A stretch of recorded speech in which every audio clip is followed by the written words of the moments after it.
Bonjour à tous, kembali lagi bersama saya Adinda Pramistia. Pada kesempatan kali ini, saya akan mengulas sebuah karya sastra Perancis yang cukup menarik. Sebelum mengulas karya sastra tersebut, kita harus mengetahui dulu nih, siapa ya kira-kira penulis karya sastra yang akan kita ulas. Ya, jadi penulisnya adalah Voltaire.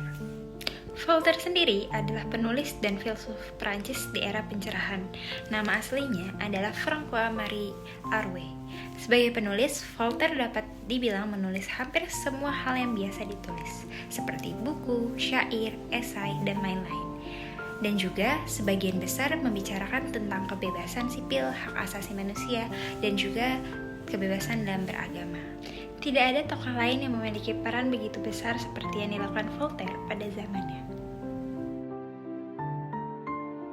Zadig adalah salah satu judul dari karya sastra Voltaire. Dengan bergaya ala kisah 1001 Malam, buku ini menghadirkan seorang manusia bijak bernama Zadig yang muda, kaya, dan hanya mencita-citakan kebahagiaan. Zadig memiliki kepercayaan akan menikahi seorang gadis yang menjadi rebutan di Babilonia. Gadis tersebut bernama Semir. Rintangan yang dihadapi Zadig tidaklah mudah. Calon istrinya diculik oleh orang-orang yang tidak dikenalinya. Lalu Zadig ikut menyelamatkan Semir hingga ia mengalami luka di bagian matanya. Setelah kejadian itu, Semir menolak untuk bertemu dengan Zadig. Ia enggan dengan Zadig karena Zadig mengalami buta bermata satu dan dia juga baru saja menikahi seorang pria yang bernama Orkan. Setelah mengalami kekecewaan, Zadig melarikan diri dari Babilonia dan bertualang ke berbagai negara. Pada akhirnya, Zadig mulai jatuh cinta dengan seorang ratu yang bernama Astarte. Zadig sangat memperjuangkan Astarte agar menjadi istrinya dengan melakukan taruhan dalam pertarungan. Detik demi detik pertarungan berjalan.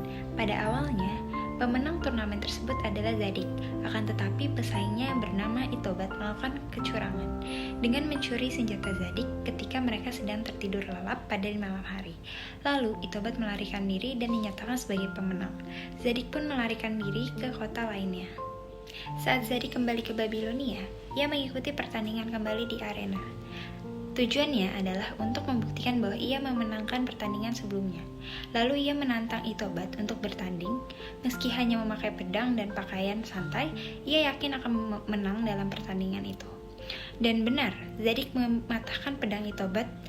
Ia pun memenangkan pertandingan. Pada akhirnya Zadig menjadi seorang raja.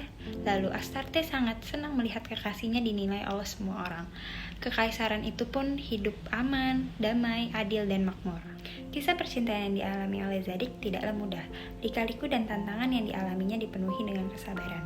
Nah, itu adalah beberapa kisah satir dari buku Zadig yang dapat saya sampaikan. Menurut saya, penggunaan bahasa yang digunakan dalam buku Zadig mudah dimengerti, tidak berbelit, dan tiap-tiap alur ceritanya sangat menarik. Saya merasa bahwa kisah Zadig memiliki kesamaan dengan cerita Abu Nawas. Abu Nawas adalah versi dunia nyata, sedangkan Zadig adalah versi sastra. Juga, Abu Nawas hidup masyhur pada masa pemerintahan Khalifah Harun ar-Rasyid, sementara Zadig hidup dan terkenal di zaman Raja Muad'dib. Ya, itu adalah review dari buku Zadig karya sastra Voltaire. Terima kasih dan sampai jumpa di episode berikutnya.